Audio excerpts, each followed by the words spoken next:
Bismillahirrahmanirrahim. Assalamualaikum warahmatullahi wabarakatuh.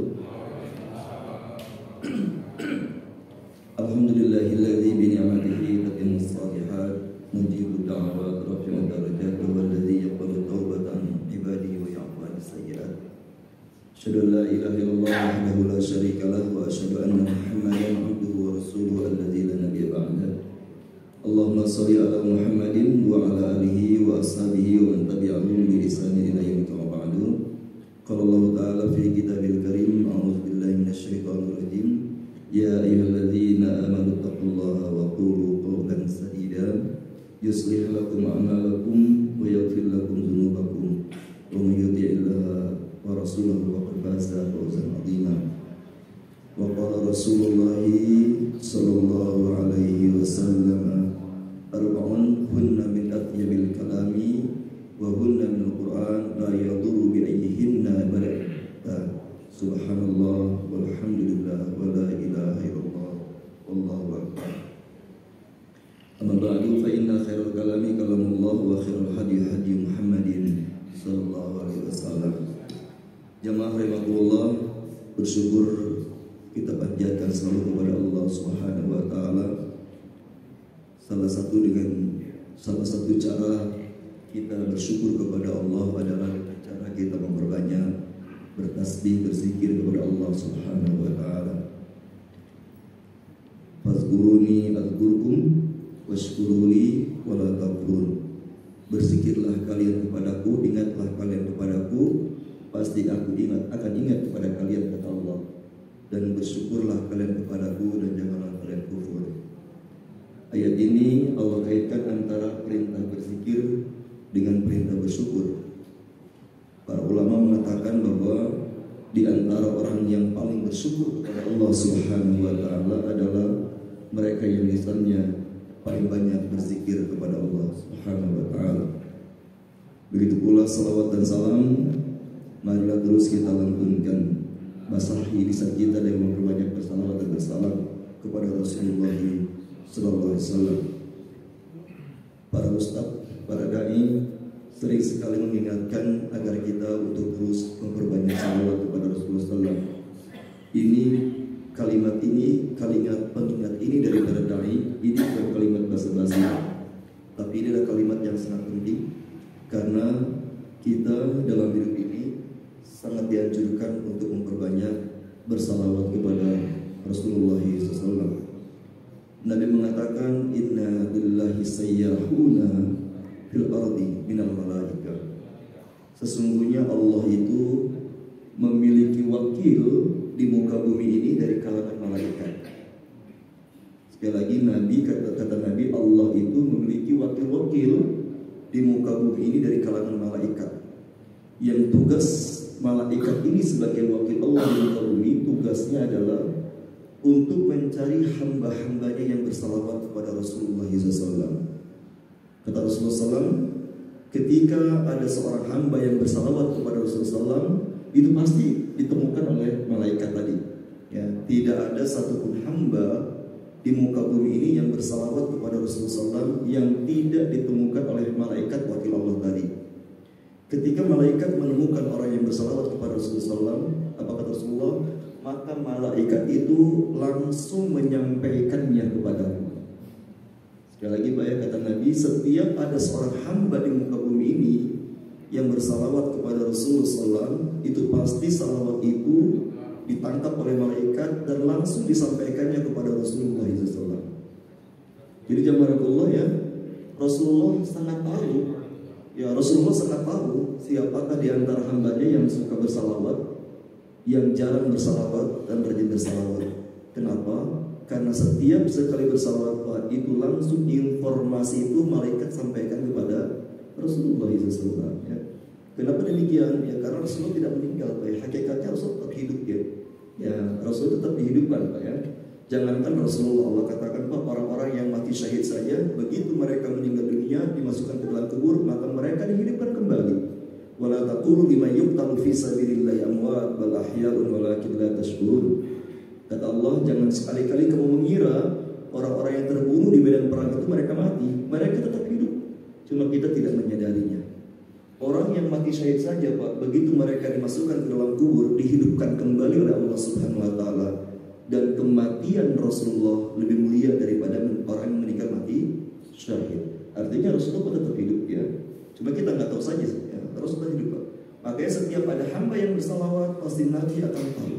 Oleh sebab itu jemaah Allah, mudah-mudahan kita ini termasuk orang yang terdaftar ya, orang-orang yang memperbanyak bersalawat kepada Rasulullah SAW ya. Karena orang yang bersalawat kepada Rasulullah Pak, itu pasti akan mendapatkan syafaatnya. Dan orang-orang yang memperbanyak salawat, beda Pak ya, orang yang bersalawat kepada Rasulullah itu dapat syafaat Rasulullah nanti di hari kiamat. Tapi orang yang memperbanyak salawat kepada Rasulullah SAW, maka mereka adalah orang-orang yang akan didekatkan dengan Nabi di surga. Orang yang akan didekatkan dengan Nabi di surga. Oleh sebab itu jemaah Allah ya, kita dalam sehari mesti banyak bersalawat kepada Rasulullah. Allahumma sholli wa sallim ala nabiyyina Muhammad. Tidak cukup 10, tidak cukup 20, bahkan mungkin bisa sampai ribuan. Saya mencoba Pak ya, mendidik anak saya yang paling kecil, yang perempuan ya, yang perempuan umur kelas 5 SD. Saya menganjurkan anak saya yang perempuan umur 10 tahun hari ini Pak. Itu saya bilang ke anak saya itu yang perempuan untuk membiasakan bersalawat kepada Nabi dalam sehari semalam tidak kurang dari 1000 balik. Ya, Allahumma sholli wa sallim ala nabiyyina Muhammad. Saya suruh anak saya yang umur 10 tahun Pak, 1000 balik tidak kurang bersalawat. Dan alhamdulillah Pak, ya anak saya Pak sudah terbiasa ya, dan bahkan dia bisa sampai 3000, 4000 per hari bersalawat kepada Rasulullah SAW. Ya. Berdasarkan hadis tadi Pak, kata Nabi, sesungguhnya Allah memiliki wakil-wakil di muka bumi ini dari kalangan malaikat yang tugasnya adalah mencari hamba-hamba yang bersalawat. Kemudian setiap hamba yang bersalawat kepada Nabi, maka malaikat langsung menyampaikannya kepada Rasulullah SAW. Sebagian ulama mengatakan Pak bahwa memperbanyak salawat itu, mengucapkan salawat itu adalah ibadah yang pasti diterima Allah. Ya. Ibadah yang pasti diterima Allah. Ya. Berdasarkan hadis ini. Ya. Jemaah Allah, kalau kita sholat, ada ancaman orang yang sholatnya ditolak oleh Allah Subhanahu wa taala. Nah, Nabi mengatakan salah satu la turfa'u salatu fawqa ru'usihim shibran. Ada 3 kelompok manusia yang sholatnya tidak naik walaupun cuma sejengkal di atas kepalanya. Maksudnya orang yang sholatnya ditolak oleh Allah Subhanahu wa taala. Seorang laki-laki yang memimpin satu kaum, tapi kaumnya tidak menyukainya karena kezalimannya. Istri yang durhaka kepada suaminya, dan 2 orang yang sedang saling bermusuhan lebih dari 3 hari. Inilah 3 kelompok yang sholatnya ditolak. Artinya apa? Artinya ada orang yang sholatnya berpeluang ditolak. Sekali lagi Pak, dalam hadis riwayat Ibnu Majah, riwayat Tirmizi dan Ibnu Majah, Pak, hadis ini jelas 3 kelompok yang sholatnya ditolak adalah pemimpin yang zalim, istri yang durhaka kepada suaminya, dan orang yang sedang memusuhi saudara muslimnya lebih dari 3 hari. Yang membenci saudara muslimnya lebih dari 3 hari. Ini artinya sholat ada peluang untuk ditolak oleh Allah Subhanahu wa taala. Begitu pula Pak, saum, puasa, ada hadis yang menjelaskan orang-orang yang ditolak puasanya. Yang kam min shaimin laisa lahu min siyami illa al-ju' wal 'atas. Berapa banyak orang yang berpuasa tapi tidak dapat apa-apa dari puasanya kecuali lapar dan haus saja. Ini berarti menunjukkan puasanya ditolak. Ada juga orang-orang yang sedekahnya, infaknya, zakatnya juga ditolak oleh Allah Subhanahu wa taala. Begitu pula ada orang yang sholat tahajudnya ditolak oleh Allah Subhanahu wa taala. Kamin qaimin laisa lahu min qiyami illa sahar, kata Nabi. Berapa banyak orang yang menghidupkan malam dengan ibadah-ibadah, tapi dia tidak dapat pahala ibadah malamnya kecuali hanya begadang. Ini artinya juga ada peluang ibadah malam kita ditolak oleh Allah Subhanahu wa taala. Begitu pula haji, Pak ya.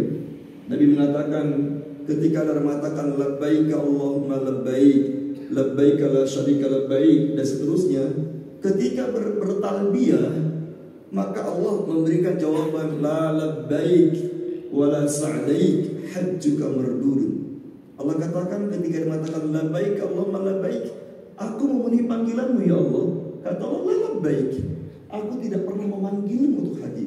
Wa la sa'daik, tidak ada kebahagiaan bagimu, hajjuka mardudun, ibadah hajimu ditolak. Jadi semua ibadah, Pak, semua ibadah ada peluang untuk ditolak oleh Allah Subhanahu wa taala. Tapi bersalawat kepada Nabi menurut sebagian ulama, Pak, berdasarkan hadis tadi ya, Allah memiliki wakil di muka bumi karena malaikat. Ya. Berdasarkan hadis ini, Pak, sebagian ulama mengatakan satu-satunya ibadah yang tidak akan ditolak adalah bersalawat kepada Rasulullah sallallahu alaihi wasallam. Makanya Allah, ya marilah kita untuk bukan saja membaca salawat, tapi memperbanyak bersalawat kepada Rasulullah sallallahu alaihi wasallam. Allahumma sholli ala Muhammad, minimal yang paling pendek ya. Allahumma sholli ala Muhammad, atau Allahumma sholli wa sallim ala Muhammad, Allahumma sholli wa sallim wa barik ala Muhammad, atau salawat yang di dalam surat kita, Allahumma sholli ala Muhammad kama shallaita ala Ibrahim, ya. Allahumma sholli ala Muhammad wa ala ali Muhammad kama shallaita ala Ibrahim wa ala ali Ibrahim innaka Hamidum Majid. Allahumma barik ala Muhammad wa ala ali Muhammad kama barakta ala Ibrahim wa ala ali Ibrahim innaka Hamidum Majid. Yang penting, Pak, bahasa lisan kita dengan bersalawat kepada Rasulullah SAW. Mudah-mudahan dengan kita memperbanyak salawat kepada Rasulullah SAW, itu menjadi amalan kita. Bukan saja kita mendapatkan syafaat Nabi, tetapi juga menjadikan kita menjadi orang yang dekat dengan Rasulullah SAW di surga ya. Dan ini, Pak, doa agar menjadi orang yang dekat dengan Nabi SAW, ini adalah sebagian doa yang selalu dibaca oleh para sahabat. Abu Bakar, Abdullah bin Mas'ud, Umar bin Khattab, itu mereka selalu meminta kepada Allah agar nanti di hari kiamat menjadi orang yang dekat dengan Rasulullah SAW. Abu Bakar, Pak, Abu Bakar adalah sahabat Nabi yang paling dekat dengan Nabi di dunia. Orang yang paling dekat dengan Nabi di dunia adalah Abu Bakar. Jadi Abu Bakar, Pak, pernah sangat dekat dengan Nabi di dunia. Iman Abu Bakar gak bisa diragukan, Pak ya. Iman Abu Bakar adalah iman yang paling terbaik di antara seluruh umat Nabi Muhammad. Sampai Nabi menggambarkan, andai saja iman Abu Bakar diletakkan di timbangan sebelah kanan, iman seluruh umat Nabi Muhammad selain Abu Bakar diletakkan di timbangan sebelah kiri, Pak. Seluruh umat Nabi Muhammad imannya diletakkan di timbangan sebelah kiri, maka iman Abu Bakar masih lebih berat. Jadi, Pak, andai seluruh umat manusia di muka bumi ini imannya dikumpulkan, itu ditimbang, itu ternyata masih berat iman seorang Abu Bakar sendiri. Abu Bakar orang yang sangat dekat dengan Nabi di dunia, Abu Bakar orang yang sangat terbaik imannya. Tapi ternyata yang salah satu yang dikhawatirkan oleh Abu Bakar dalam hidupnya adalah beliau khawatir menjadi orang yang tidak dekat dengan Nabi di surga. Masya Allah, Pak ya. Abu Bakar pernah dekat dengan Nabi di dunia, imannya terbaik. Tapi ternyata Abu Bakar juga menjadi orang yang khawatir di akhirat tidak dekat dengan Nabi di surga. Kita belum pernah dekat dengan Nabi di dunia. Iman kita juga wallahu alam seperti apa, Pak? Harusnya kita lebih khawatir daripada Abu Bakar. Makanya Abu Bakar, Pak, doanya, salah satu doanya adalah Allahumma inni as'aluka imanan la yartaddu. Ya Allah, aku minta kepadamu keimanan yang tidak tertolak. Jadi Abu Bakar, Pak, setiap hari berdoa kepada Allah, ya Allah, jangan kau jadikan aku menjadi kelompok orang yang imannya tertolak. Wa na'iman la yanfadu, dan aku selalu meminta agar tidak putus nikmat yang kau berikan kepadaku. Yang kedua dan yang ketiga, wa murafaqata nabiyyaka Muhammadin sallallahu alaihi wasallam fi a'la jannatil khuldi. Dan aku meminta kepadamu, ya Allah, menjadi orang yang sangat dekat dengan Rasulullah SAW di surga yang tertinggi dan kekal. Ini permintaan beliau setiap hari meminta kepada Allah agar menjadi orang yang sangat dekat dengan Rasulullah SAW di surga. Kalau ada orang yang sudah dekat dengan Rasulullah SAW di surga, maka dia berarti menjadi orang yang paling tinggi derajat surga. Dan kita meminta kepada Allah SWT, kita menjadi orang yang memiliki derajat tertinggi dengan surga, bahkan kita dekat dengan Rasulullah SAW. Nah, salah satunya adalah kita memperbanyak bersalawat kepada Rasulullah SAW. Sekali lagi, Pak ya, kalau para dai sering mengingatkan dalam pembukaan tausiahnya, ya segala puji bagi Allah dan seterusnya, dan salawat dan salam ada terus kita lakukan kepada Rasulullah. Ini nasihat bukan basa-basi, Pak. Kita amalkan, ya kita amalkan. Kita banyak memuji Allah Subhanahu Wa Taala dan kita banyak bersalawat kepada Rasulullah SAW. Jamaah rahimakumullah, ya, tadi khotib, tadi imam, ya, salat maghrib, ya, di rakaat pertama membaca surat Al-Ahzab ya. Al-Ahzab 4 atau 5 ayat terakhir Pak ya. Ayat yang beliau baca adalah ya ayyuhalladzina amanu taqullaha wa qulu qawlan sadida. Hai orang-orang yang beriman, bertakwalah kalian kepada Allah dan ucapkanlah perkataan yang benar. Jadi ayat ini Pak, perintah bertakwa dikaitkan dengan perintah berkata yang benar. Artinya orang-orang yang bertakwa itu adalah orang-orang yang tidak keluar dari lisannya kecuali perkataan yang benar Pak ya, perkataan benar. Imam As-Sa'di mengatakan Pak, yang dimaksud dengan qaulan sadida adalah huwal qaulul muwafiq lis-shawab, adalah perkataan yang bentuk perkataan yang tidak menyimpang dari aturan Allah Subhanahu wa taala atau minimal mendekati Allah. Ya, atau misalkan seperti membaca Quran, berzikir, beramal ma'ruf nahi munkar, belajar dan mengajarkan ilmu ya. Kemudian juga perkataan-perkataan yang ada nilai pahalanya, itu perkataan yang benar. Dan Bapak yang tidak ada perkataan yang paling benar kecuali Al-Quran dan apa yang disampaikan Rasulullah SAW dalam bentuk zikir. Ya, dari kita ngomong basa-basi, kita ngomong perkara dunia, sangat mungkin ada salahnya. Tapi kalau kita berzikir pada Allah Subhanallah, walhamdulillah, wala ilaha illallah, wallahu akbar, itu pasti ada salahnya Pak ya. Ya la ilaha illallah, la haula wala quwata illa billah, astaghfirullahalazim alladzi la ilaha illa huwal hayyul qayyum wa atubu ilaih, itu pasti perkataan yang benar. Karena itu perkataan dari Allah dan perkataan dari Rasulullah SAW. Kemudian Pak, orang-orang yang lisannya selalu terjaga, tidak berkata kecuali yang benar, tidak berkata kecuali yang tidak melanggar aturan Allah, Allah katakan diberikan 2 natijah, 2 penghargaan. Allah katakan yang pertama, orang-orang yang lisannya selalu benar adalah yuslih lakum a'malakum, Allah akan perbaiki amal-amal mereka. Allah akan perbaiki amal-amal mereka. Yang dimaksud Allah perbaiki amal-amal mereka adalah mereka diringankan dalam beramal soleh. Jadi jamaah yang Allah ya, kalau kita ingin diringankan beramal soleh, kalau kita ingin diringankan meninggalkan perbuatan maksiat, kuncinya adalah terbiasa tidak keluar dari lisan kita kecuali kata-kata yang benar. Jadi perkataan yang benar, setiap perkataan yang keluar dari lisan kita kecuali perkataan yang benar Pak, itu adalah amalan yang akan menjadikan kita diringankan dalam melakukan amal soleh yang lain, diringankan dalam kita meninggalkan maksiat kepada Allah Subhanahu wa taala. Ya, jadi jemaah Allah, kalau ada orang yang masih berat beramal soleh, maka mulailah dari memperbanyak berzikir. Ya, karena berzikir adalah perkataan yang pasti benar, subhanallah dan sebagainya Pak. Jadi orang-orang yang akan diringankan dalam beramal soleh adalah dimulai dari lisan. Karena lisan ini adalah menjadi barometer keimanan seseorang.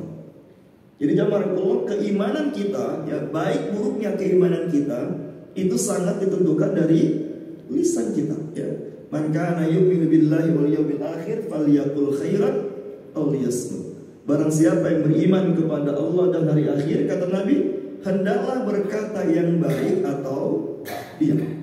Jadi kalau ada orang yang tidak berkata yang baik dan juga tidak diam, ini berarti Pak menunjukkan rendahnya kualitas iman seseorang. Bahkan jamaah Allah, orang yang paling dibenci oleh Rasulullah SAW, orang yang paling jauh kedudukannya dengan Rasulullah SAW di hari kiamat, itu gara-gara lisan. Dalam kitab Riyadhus Shalihin dijelaskan bab akhlak Pak ya, dari hadis riwayat Bukhari. Jadi orang yang paling dibenci Nabi di hari kiamat dan orang yang paling jauh kedudukannya dengan Nabi di hari kiamat, artinya dia boro-boro dapat syafaat, mendekat kepada Nabi tidak bisa, adalah as-sarsaru. Ya, Nabi mengatakan wa inna abghadakum alayya wa ab'adakum minni manzilatan yaumal qiyamati as-sarsaru. Sesungguhnya orang yang paling aku benci pada hari kiamat dan orang yang paling jauh kedudukannya dengan hari kiamat adalah as-sarsaru. As-sarsaru itu artinya apa? Orang yang banyak berbicara nggak ada manfaatnya. Ya, banyak berbicara nggak ada manfaatnya Pak. Ngobrol ngalor ngidul nggak ada manfaatnya. Ya, cuma ngobrol basa-basi Pak ya. Ini adalah as-sarsaru dan ini adalah orang yang paling dibenci Nabi di hari kiamat. Kenapa demikian Pak? Karena as-sarsaru adalah menunjukkan orang yang paling rendah kualitas imannya. Walaupun dia sholat, walaupun dia puasa, walaupun dia haji, walaupun dia sedekah. Karena dia mengatakan lisan kita ini menjadi barometer keimanan kita. Man kana yu'minu billahi wal yawmil akhir falyaqul khairan aw liyasmut. Barang siapa yang beriman kepada Allah dan hari akhir, hendaklah dia berkata yang baik atau diam. Ini ada orang kadang-kadang ada tipikal orang Pak ya, yang ngomong aja nggak bisa diam, ngomong aja terus. Saya pernah punya pengalaman Pak ya. Ini pengalaman menarik dan ini berkesan buat saya. Saya pergi dengan istri dan ada beberapa orang, ada suami istri yang lain. Kami berangkat berlima satu mobil Pak ya. Saya dengan istri, kemudian ada satu ibu dengan suaminya pakai supir. Kami berangkat dari Bandung Pak. Kami berangkat dari Bandung ke ujung Genteng. Kami berangkat dari Bandung ke Pelabuhan Ratu. Kami istirahat di Pelabuhan Ratu sekitar 2 jam atau 3 jam untuk isoma. Kemudian dari Pelabuhan Ratu kami pulang ke Bogor. Itu Pak, ada ibu yang satu mobil dengan saya ya. Dari mulai berangkat dari Bandung sampai ke Pelabuhan Ratu, dari Pelabuhan Ratu sampai ke Bogor, gak berhenti ngobrol, gak berhenti ngomong aja Pak. Nenek-nenek lagi Pak. Nenek itu perempuan tua Pak ya. Umurnya udah di atas 60, mungkin 70 tahunan kan umurnya Pak ya. Subhanallah Pak. Itu saya sama istri Pak ya. Sama istri Pak, gantian dengernya Pak. Saya ngantuk sedang dengerin dia tuh, gantian ya. Begitu istri capek dengerin dia, bangunin saya, tolong gantian dengerin dia. Dari Bandung, Pelabuhan Ratu ke Bogor Pak, gak berhenti ngomong aja terus ya Pak. Dan dari omongnya satu pun gak ada, apa yang bisa ambil manfaatnya dia? Ya, cuma menceritakan kehebatan dia, ya, terus menceritakan kegiatan-kegiatan dia, terus ya bercerita tentang si fulan, Pak ya. Ya kadang-kadang ngomongin orang, saya stop ngomongin orang Pak ya. Ya, tapi selebihnya Pak ngomong sesuatu urusan yang gak ada manfaatnya Pak ya. Gak ada manfaatnya. Selebihnya subhanallah ya. Ada orang kayak gini ya. Semoga Allah ampunkan dosa saya sedang itu Pak. Dan ini Pak masuk kategori as-sarsarun. Ya as-sarsarun artinya orang yang banyak bicara tidak ada manfaatnya. Dan ini adalah kelompok yang paling dibenci oleh Rasulullah SAW pada hari kiamat. Dan orang ini jauh dari mendapatkan syafaat beliau. Ya. Makanya zaman dulu ya, kita mulai melatih tidak jadi orang bawel Pak ya. Tidak menjadi orang yang cerewet Pak. Kalaupun mau bawel boleh, tapi perkataan kita ada manfaatnya, bisa diambil manfaat oleh orang lain ya. Kalau nggak ada sudah cukup diam saja ya. Mending kita memperbanyak berzikir. Bukan berarti Pak jangan banyak ngomong tapi bengong Pak ya. Ya. Kata Nabi jangan banyak ngomong tapi bengong, tapi tidak banyak ngomong, banyak berzikir. Nah Masya Allah jamaah rahmatullah ya Pak. Jadi sekali orang-orang yang terbiasa menjaga lisannya tidak keluar dari mulutnya kecuali berkata yang benar Pak. Itu kata Allah, natijahnya balasannya yuslih lakum a'malakum, diperbaiki amal-amalnya. Yang kedua wa yaghfir lakum dzunubakum, diampuni dosa-dosanya. Maka ayat ini Pak sering dikutip oleh khotib Jumat. Ya, sering dikutip oleh khotib Jumat. Ya, tadi Imam juga baca ayat ini Pak di salat maghrib di rakaat pertama Pak ya. Masya Allah Pak. Jadi ternyata orang-orang yang lisannya terjaga, maka Allah akan perbaiki amalnya. Yang kedua akan diampuni dosa-dosanya. Akan diampuni dosa-dosanya. Nah ini menunjukkan jadi jamaah Allah bahwa orang-orang yang lisannya terjaga itu menunjukkan kualitas imannya sangat baik. Ya, kualitas imannya sangat baik. Ya. Bahkan Pak ya Sufyan bin Uyainah, ya, Sufyan bin Uyainah mengatakan bahwa barometer akhlak yang baik, ya, seseorang baik atau tidaknya akhlaknya itu diukur dari lisannya. Ya ini Pak, ya kata Sufyan bin Uyainah ya, bahwa akhlak yang baik itu tolak ukur pertamanya adalah lisannya. Itu tolak ukur pertama. Kalau dia banyak bicara yang gak bermanfaat, itu berarti menunjukkan kualitas akhlaknya pun rendah. Ya, jadi kalau ada orang yang cerewet, orang yang bawel, yang banyak ngomong ngalir gak jelas, itu menunjukkan di mata Allah kualitas akhlaknya paling rendah, sangat rendah. Karena sebab itu ya, ini berarti menunjukkan bahwa benar kata Nabi, lisan itu menjadi tolak ukur keimanan kita, keimanan kita. Kayak mudah-mudahan tidak ada kata yang kita ucapkan kecuali banyak perkataan yang baik. Seseorang akan mati berdasarkan kebiasaannya Pak. Kalau ada orang yang lisannya lebih banyak nyanyi Pak, gak jelas nyanyi aja lisannya Pak ya, itu kan perkataan Pak ya, perkataannya. Jangan-jangan begitu sakaratul maut ditakdirkan orang, ya la ilaha illallah, jangan-jangan begitu takdir nyanyi juga dia Pak ya. Ini nyanyi gitu Pak ya, karena kebiasaannya Pak ya, kebiasaannya. Saya Pak 19 atau 20 tahun yang lalu itu saya pernah diminta oleh satu keluarga untuk mentalkin orang yang mau meninggal, menjelang meninggal. Dia minta mentalkin Pak ya. Dia telepon saya, Ustaz Rofi, tolong dong ini keluarga kami ada yang sedang nazar sakaratul maut ya, tolong minta datang ke sini, tolong ditalkin Ustadz dibimbing ya. Saya dengan istri datang ke sana Pak ya, datang ke sana. Kemudian saya talkin ya, sedang Mas ya, ini bapak-bapak ya, sekitar umur 35 tahun ya. Bilang Mas ikutin ya, la ilaha illallah ya. Diam ya. Kemudian saya bilang ikutin ya Mas, la ilaha illallah. Diam. Saya ulang lagi ketiga kali, ikutin ya Mas. Saya bisikan ke telinga sebelah kanan ya. La ilaha illallah. Yang ketiga Pak dia bereaksi. Yang pertama diam, yang kedua diam, yang ketiga bereaksi Pak. Reaksinya menarik Pak, mengejutkan semua orang. Dia bangun, dia duduk, dia dorong dada saya, dia maki-maki saya. Dia maki-maki saya. Ya. Dia bilang berisik tahu nggak? Gua sudah hafal zikir itu, ajari gua zikir yang lebih daripada itu. Ya. Aku udah hafal zikir itu, nggak usah diajari Pak, maki-maki saya Pak ya. Ya. Itu dulu, saya lalu Pak. Saya bilang, Pak, dia ada zikir yang paling paten, dia yang kecuali ini sih lagi ikutin la ilallah. Nggak mau Pak, dia dorong dada saya. Ya. Mohon maaf Pak ya, dianya nggak malu Pak, yang malu siapa? Keluarganya ya. Istri cerita sama saya Pak ya. Ustaz, memang suami saya itu tiada hari kecuali marah-marah ya. Setiap hari pasti marah-marah ya, entah ke saya, entah ke anak saya. Memang temperamental suami saya. Subhanallah Pak, begitu menjelang meninggal dunia Pak, saya talakin saja Pak. Kalau diam sih oke Pak, lebih baik diam Pak. Ini enggak Pak, marah-marah Pak. Marah-marah Pak. Marah-marah. Kenapa? Karena seseorang mati berdasarkan kebiasaannya. Kalau kita terbiasa berkata yang baik, terbiasa berzikir, Allah katakan yusabbitullahu alladhina amanu bil qawli tsabit fil hayati dunya wa fil akhirah.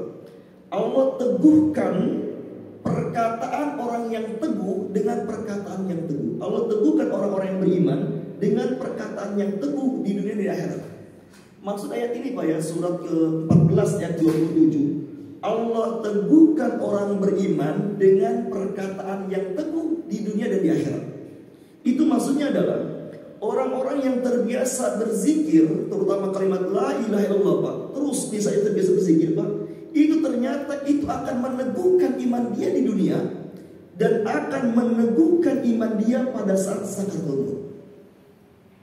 Jadi jamaah Allah, jadi kalau kita ingin mudah mengucapkan kalimat la ilaha illallah, ingin mudah berzikir pada saat sakaratul maut Pak, maka biasakan lisan kita banyak berzikir kepada Allah Subhanahu wa taala. Itu surat 14 ayat 27 Pak ya. Yusabbitullahu alladhina amanu bil qawli tsabit fil hayati dunya wa fil akhirah. Ya Allah katakan, Allah teguhkan orang yang beriman dengan ucapan yang teguh. Ucapan yang teguh adalah kalimat la ilaha illallah, atau kita memperbanyak berzikir kepada Allah Subhanahu wa taala. Jadi kira-kira begini Pak ya. Andai pun kalau kita menjelang meninggal dunia, pada saat sakaratul maut tidak ada yang membimbing kita Pak.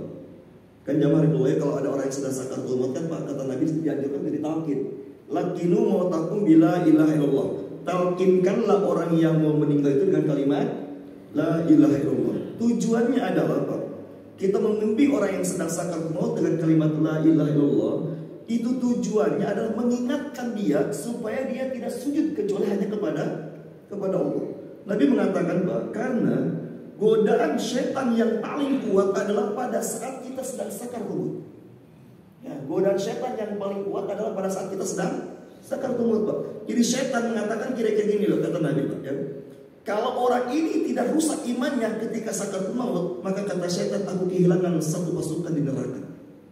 Jadi makanya pas syaitan akan menggoda orang sekuat tenaga ketika orang sedang sakaratul maut. Bahkan Nabi mengatakan kadang-kadang orang yang sedang sakaratul maut itu Pak digoda dengan cara syaitan datang menyerupai keluarga kita yang sudah meninggal dunia. Kadang-kadang begitu Pak ya. Saya ingat banget Pak ketika bapak saya sedang sakaratul maut. Bapak saya tahun 2000 akhir 2014, malam 2015 bapak saya itu Pak ya, malam 1 Januari 2015, bapak saya koma, sakaratul maut Pak di rumah sakit Islam. Ketika dia sedang sakaratul maut Pak, dia manggil nama ibu saya, ya. Dia manggil nama ibu saya, ya. Padahal ibu saya sudah tahun 2008 meninggal dunia. Berarti sudah 7 tahun yang lalu ibu saya meninggal dunia Pak ya. Itu ketika kalau saya menjalankan ketika saya lupa, memanggil-manggil nama ibu saya. Dan saya meyakini Pak ini setan. Ya. Karena Pak, bisa jadi orang yang sudah meninggal dunia dari keluarganya datang untuk menggoda orang yang sedang sakaratul maut, Pak, mengatakan aku ini sudah masuk surga dan Allah mengutus untuk mendatangimu, sujudlah kepadaku untuk masuk surga. Maka kita bilang la ilaha illallah. Kita ingatkan Pak, tiada Tuhan yang berhak disembah kecuali Allah. Jadi ini intinya Pak ya. Ini intinya kita mentalkin orang yang sakaratul maut Pak. Dia tidak mengikuti pun nggak apa-apa Pak. Ya, dia tidak mengikuti nggak apa-apa Pak. Tapi kita sedang mengingatkan. Terus ingatkan sampai dia meninggal dunia. Tapi kata para ulama Pak, ketika orang yang sedang sakaratul maut kita talkin dengan kalimat la ilaha illallah dan dia bisa mengikuti, ya ternyata kita bilang la ilaha illallah dan dia bisa mengucapkan itu Pak. Dan masya Allah Pak ya, ini ajaibnya kalimat la ilaha illallah adalah Pak, satu kalimat yang tidak perlu menggerakkan bibir. Coba silakan Bapak bilang kalimat la ilaha illallah Pak, itu pasti bibir nggak perlu bergerak. La ilaha illallah, bibir nggak bergerak.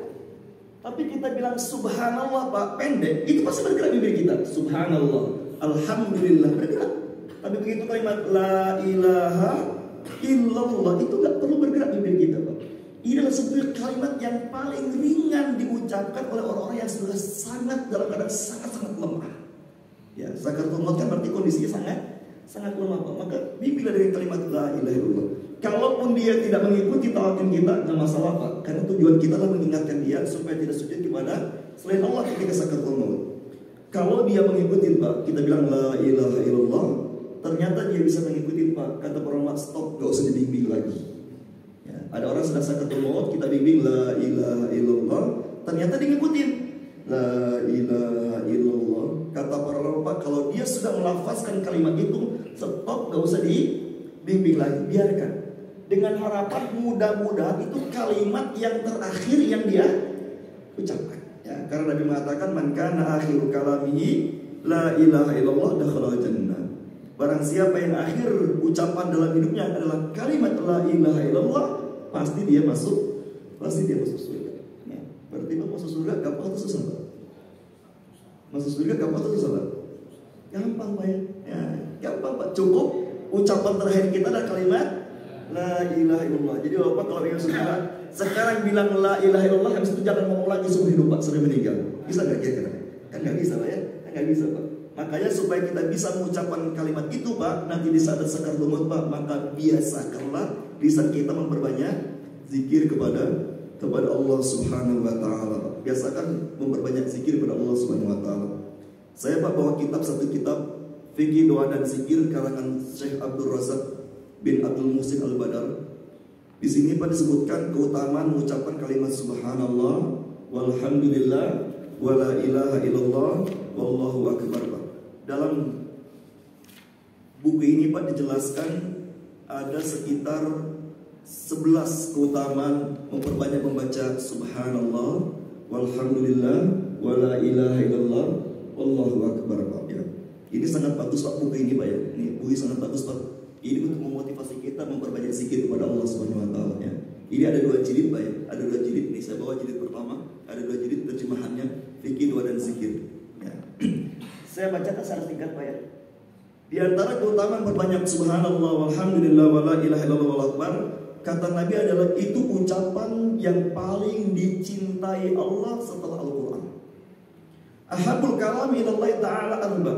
Ucapan yang paling dicintai Allah itu ada 4. Jadi kalau kita Pak ingin punya ucapan yang dicintai Allah, maka biasakan membaca ini. La yadurruka bi ayyihinna bada'ta. Tidak masalah kamu memulainya dari mana saja. 4 kalimat ini. Subhanallah walhamdulillah wala ilaha illallah wallahu akbar. Dan ini boleh kita ucapkan dari mana? Allahu akbar, subhanallah, la ilaha illallah, alhamdulillah. Jadi boleh kita acak Pak. Yang tidak harus runtanya, tidak harus subhanallah walhamdulillah wala ilaha illallah wallahu akbar. Tidak harus kita urut Pak. Itu boleh diacak ya kata Nabi. Jadi adalah ucapan yang paling dicintai Allah Subhanahu wa taala. Yang kedua Nabi mengatakan bahwa membaca subhanallah walhamdulillah wala ilaha illallah itu lebih baik daripada terbitnya matahari. La an aqula subhanallah walhamdulillah wala ilaha illallah ahabbu ilayya mimma tal'at alaihi syams. Sungguh aku mengucapkan subhanallah walhamdulillah wala ilaha illallah lebih aku sukai daripada apa yang terbit di atasnya matahari. Jadi artinya apa? Kalau matahari terbit, itu berarti kita masih punya peluang untuk beramal soleh. Kalau kita masih bisa melihat matahari terbit, berarti kita masih punya peluang amal soleh. Ya. Dan Nabi mengatakan tidak ada yang lebih aku sukai daripada mengucapkan Subhanallah walhamdulillah wallahu akbar. Itu lebih aku sukai daripada terbitnya matahari. Ini artinya amal soleh yang paling besar pahalanya. Yang ketiga, Pak, Nabi mengatakan di antara keutamaan membaca Subhanallah walhamdulillah wallahu akbar, Pak, ini dari Ummu Hani. Ummu Hani itu anaknya Abu Thalib, Pak. Ummu Hani, Pak, ketika itu datang kepada Rasulullah, dia mengatakan, wahai Rasulullah, sungguh aku telah tua dan lemah. Atau seperti yang telah dia katakan, maka perintahkanlah kepadaku amalan yang aku kerjakan, sedangkan aku dalam keadaan duduk. Ini, Pak, ini amalan yang baik terbaik buat orang-orang yang sudah sangat sepuh. Jadi Ummu Hani itu, Pak, ketika sudah sangat tua, sudah sangat lemah, dia takut sekali, Pak, ketinggalan amal. Maka datang pada Rasulullah, kira-kira amalan apa yang harus terbaik aku lakukan di usiaku yang sudah sangat tua ini. Kata Nabi, berbanyak membaca Subhanallah walhamdulillah wala ilaha illallah wallahu akbar. Kenapa demikian, Pak? Karena Nabi mengatakan membaca Subhanallah walhamdulillah wala ilaha illallah wallahu akbar sebanyak 100 kali. Maka Pak, dianjurkan kita dalam sehari tidak kurang membaca Subhanallah walhamdulillah wala ilaha illallah akbar. Itu tidak kurang sebanyak 100 kali per hari, Pak. Kata Nabi, Pak, itu keutamaannya adalah seperti memerdekakan 100 hamba sahaya dari keturunan Nabi Ismail. Ini menarik, Pak. Membaca Subhanallah walhamdulillah wala ilaha illallah wallahu akbar 100 kali dalam sehari, Pak, itu pahalanya, kata Nabi, itu seperti memerdekakan 100 hamba sahaya dari keturunan Nabi Ismail.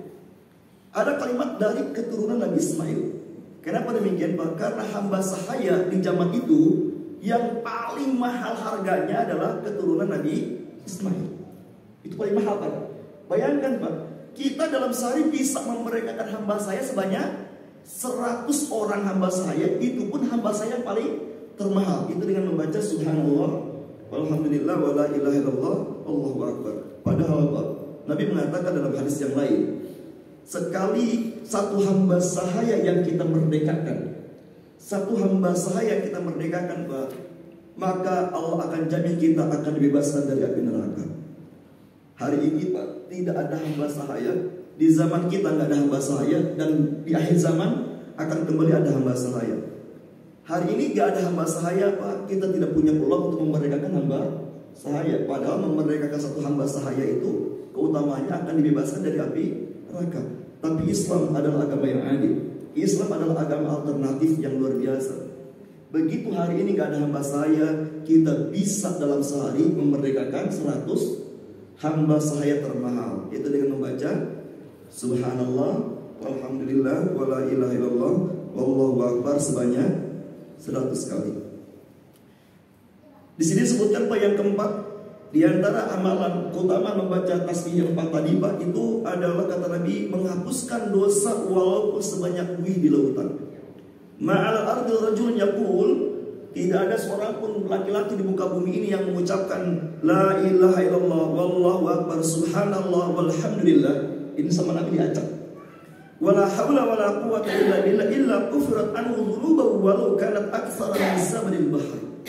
Siapa yang membaca Subhanallah walhamdulillah wala ilaha illallah wallahu akbar, maka kata Nabi, ucapan ini menghapuskan dosa-dosa walau lebih banyak daripada buih di lautan. Masya Allah. Jadi kalau gitu masuk surga susah atau mudah, Pak? Kalau lihat kalimat ini mudah, Pak, ya. Yang perbanyaklah membaca Subhanallah walhamdulillah wala ilaha illallah wallahu akbar, ya. Sesungguhnya alhamdulillah subhanallah wala ilaha illallah wallahu akbar menggugurkan dosa seorang hamba sebagaimana daun-daun itu berguguran, dalam hadis yang lain. Berikutnya, Pak, memperbanyak membaca Subhanallah walhamdulillah wala ilaha illallah wallahu akbar.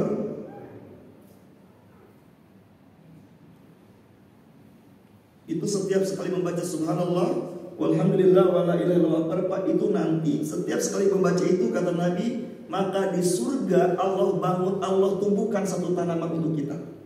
Ya, saya bacakan, Pak, ya. Aku bertemu dengan Nabi Ibrahim pada malam Isra. Beliau berkata, kata Rasulullah, wahai Muhammad, sampaikanlah dariku salam kepada umatmu, dan kabarkanlah kepada mereka bahwa surga bagus tanahnya, sejuk airnya, dan bahwa ia adalah qawain, tanamannya adalah subhanallah walhamdulillah wala ilaha illallah wallahu akbar. Jadi kira-kira gini Pak, anekdotnya Pak ya, anekdotnya nih Pak ya. Kalau ternyata ada orang masuk surga, itu surganya sangat luas tapi gersang, gak ada tanamannya. Itu berarti menunjukkan di dunia pemiliknya jarang membaca subhanallah walhamdulillah wala ilaha illallah wallahu akbar. Sekali kita membaca subhanallah walhamdulillah wala ilaha illallah wallahu akbar, maka akan tumbuh satu tanaman di surga, di taman surga kita. Angkat silakan.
Baik Pak, selanjutnya sedikit lagi Pak, saya tambah 2 poin lagi Pak. Ya biar kita semangat memperbanyak membaca subhanallah walhamdulillah wala ilaha illallah wallahu akbar Pak. Yang keenam Pak, memperbanyak membaca subhanallah walhamdulillah wala ilaha illallah wallahu akbar Pak. Ini kalau kita memperbanyak Pak, ini keutamanya lebih baik daripada orang yang mati syahid. Masya Allah Pak. Kalau ada orang yang meninggal dunia di medan perang, ada orang yang meninggal di medan perang Pak, jihad, di usia 50 tahun ya, itu kan Pak, mereka masuk surga tanpa hisab. Dan Pak, mati syahid adalah mati husnul khotimah di level tertinggi. Maka kita dianjurkan meminta kepada Allah agar diwafatkan dalam keadaan syahid Pak ya. Man sa'alallaha syahadata bisidqin balaghallahu manazilat syahadati wa inna ta'ala firasyi, kata Nabi. Barang siapa yang sungguh-sungguh selalu meminta kepada Allah agar mati syahid, maka Allah akan wafatkan dia mati syahid walaupun meninggal di atas kasurnya. Dan orang yang meninggal mati syahid Pak itu masuk surga tanpa hisab. Tapi ternyata Pak, kata Nabi Pak, ada kematian yang lebih baik daripada mati syahid, yaitu adalah orang yang umurnya panjang dan dia memperbanyak membaca subhanallah walhamdulillah wala ilaha illallah wallahu akbar. Saya contohkan Pak ya. Si A itu terbunuh di medan perang ketika membela agama Allah, mati syahid di usia 50 tahun. Bapak-bapak usianya 51 tahun baru meninggal. Bapak meninggal di usia 51 tahun. Tadi Pak, si A itu meninggal umur 50 tahun di medan perang, mati syahid Pak. Bapak meninggal di usia 50 tahun 4 hari misalkan. Lebih 4 hari daripada yang tadi Pak. Nah kita Pak memperbanyak membaca subhanallah walhamdulillah wala ilaha illallah Pak, maka kematian kita Pak lebih utama daripada yang mati syahid. Asal syaratnya umur kita lebih panjang daripada yang mati syahid, dan kedua syaratnya kita umur kita diperbanyak membaca kalimat tadi Pak ya. Kalimat tadi. Ini hadis tentang 3 orang dari Bani Uzrah yang masuk Islam Pak. 3 orang dari Bani Uzrah yang masuk Islam ya. Kemudian ketiganya Pak nafkahnya ditanggung sama Tolha. Ketika ada musim perang, yang pertama ikut perang dan meninggal dunia. Kemudian tahun berikutnya ada perintah perang lagi Pak, yang kedua ikut perang dan wafat di medan perang. Yang menarik Pak, yang ketiga meninggalnya di atas kasurnya. Ini 3 orang dari Bani Uzrah yang masuk Islam. Yang pertama meninggal di medan perang, yang kedua meninggal di medan perang, yang ketiga meninggal di atas kasurnya. Yang menarik pada dalam hadis ini dikatakan bahwa hadis dalam kitab Musnad Ahmad bin Hanbal dikatakan Pak, ternyata begitu ketiganya sudah meninggal dunia Pak, Tolhah bermimpi. Tolhah ini Pak yang menanggung nafkah ketiganya. Tolhah bermimpi. Apa kata Tolhah mimpinya? Aku dapati ya orang yang pertama masuk surga di antara tiga orang ini, dan tiga yang masuk surga Pak. Ini yang pertama masuk surga adalah yang meninggal di atas kasurnya. Yang meninggal di atas kasur pertama masuk surga. Disusul oleh orang yang mati syahid yang kedua. Baru Pak yang mati syahid pertama justru yang paling terakhir masuk surga. Kan logikanya Pak menurut kita Pak harusnya yang mati masuk surga pertama yang mana Pak?